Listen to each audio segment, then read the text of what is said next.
Hello, my name is Charles DeShay with NTEU Chapter 72. I'm the Chief Steward, and here today we have Bruce Elfant, who is the Travis County Tax Assessor. And definitely, I want to first thank you for taking some time out of your busy schedule to have a conversation with us. Sure, I'm happy to be with you. So first of all, what is a tax assessor? What do you do? Well, the tax offices in Texas have three primary duties that really don't have anything to do with each other except for one thing. We collect property taxes in our counties, and we register vehicles and re-register vehicles, and we change titles, vehicle titles, and we're the voter registrar, so we register voters. So the trivia question is, what do those three things have in common with each other? And the answer is, when those duties were given to tax assessors, they were all revenue producing. We collected the property tax, we collected the fees on motor vehicles, and one of the sad parts of our history is we collected a poll tax. Unfortunately, in the 60s, the poll tax was abolished. But that's why those three duties came together in the tax office. Okay. So you do a lot of voter registration. What are some of the duties beyond that? Because to my understanding, you do also some trainings to deputize people to help with that voter registration. Sure. We're very active in Travis County. We are responsible for the voter registration database and getting people registered to vote. But it's also about civic engagement. It's not enough to register. You have to be interested in your community and weigh in on the decisions that we make as citizens. And so, me being a citizen, you hear about, the percentage rates, and a lot of citizens not even registering to vote. And beyond that, some of those citizens who are registered to vote, they don't even come out to vote.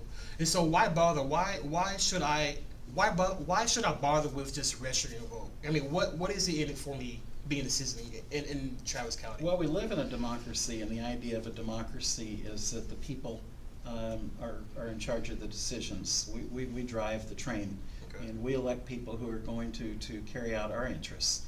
And so if you're a student, you're going to want to elect people who care about education, and care about tuition rates, and care about quality education, and care about the kind of education that's going to make it easier for you to get a job in your community.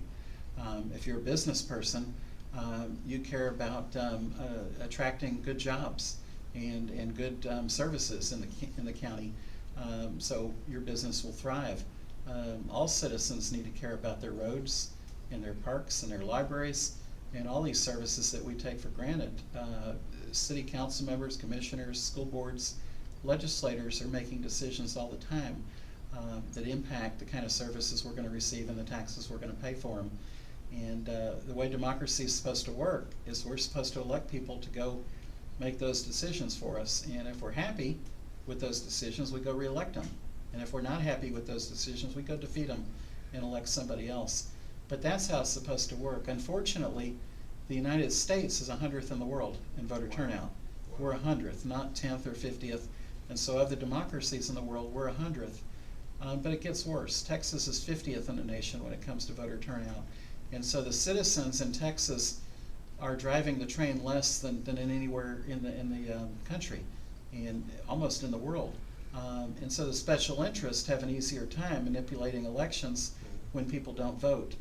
And so one example is the Governor Abbott, when he got elected in 2014. He won by a landslide. It was a 60-40 race, right? Remember that? I do. Of the registered voters, he got 25%. And of the eligible citizens in Texas, he got 12%. So 12% of eligible citizens who are eligible to vote in Texas actually elected the governor of Texas. And you can like the outcome, you can not like the outcome, but the point is the vast majority of Texans sat on the sidelines, and there were vast differences between those two candidates. And you can decide that you wanted the candidate with less government or the candidate with more government or certain government, but there were differences, and those candidates were going to take us in two very different directions, and most Texans sat on the sidelines when it came to that very important election. So you talked about being eligible to vote. What does that entail? Because to my understanding, I know if you are a felon, you can't vote until you're off paper. I think that's Right. the terminology that they use, saying that I'm off paper. I've done my due diligence with what I have to do.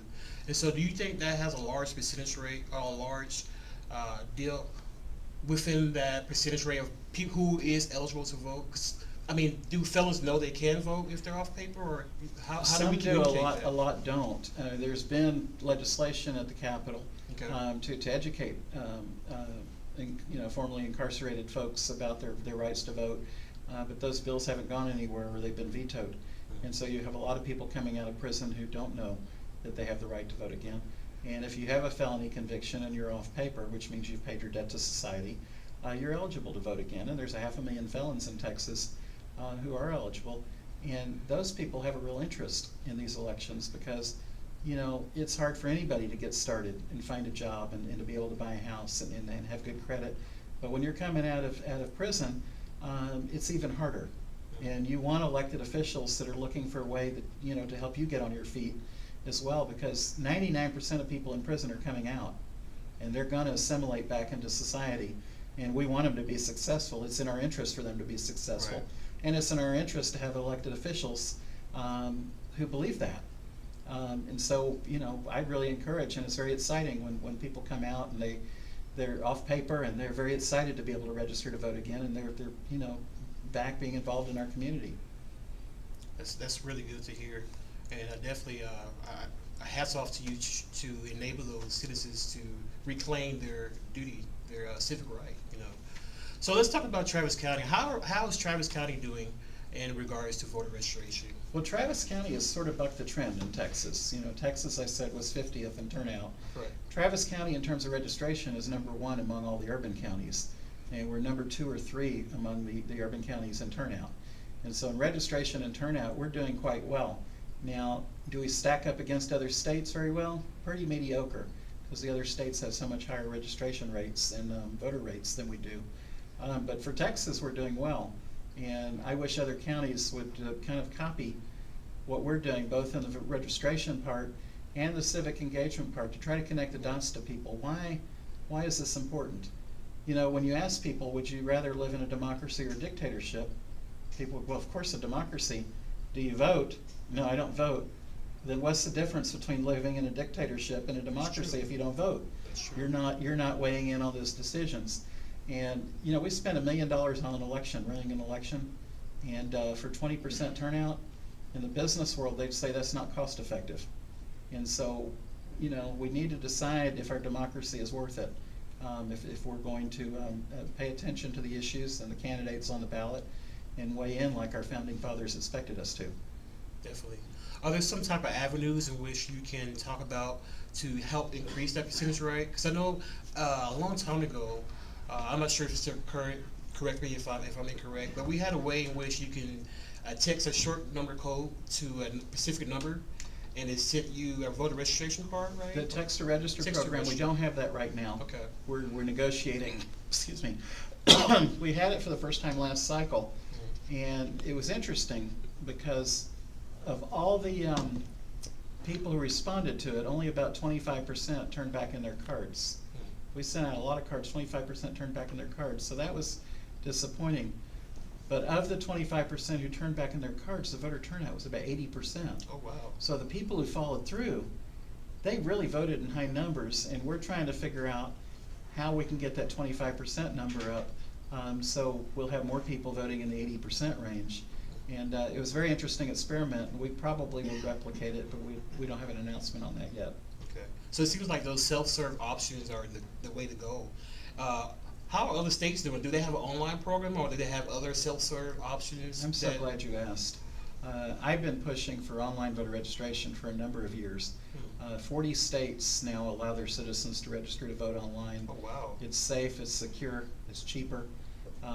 It's just, it's the 21st century. And Arizona was the poster child for online voter registration, and 80% of their citizens register online. So they cut their costs from 83 cents a card to 3 cents a card. And the Pew Research Center came in and found that the people who registered online, their data was 5 times more accurate than the people filling out paper cards where we had to read them and then type them in right.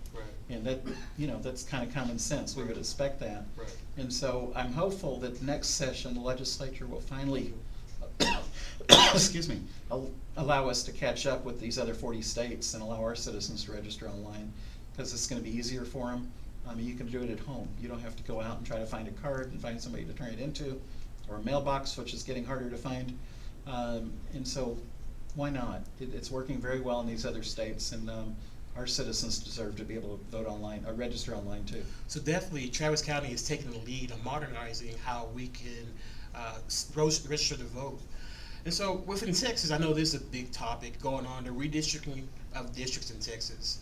And to my understanding, there was going to be a hearing, but that's being kind of put on hold because the Supreme Court is stepping in, right? Yes, I'm a plaintiff in this congressional Oh, wow. redistricting case. And I live in central Austin, and I'm in a district that goes to Houston.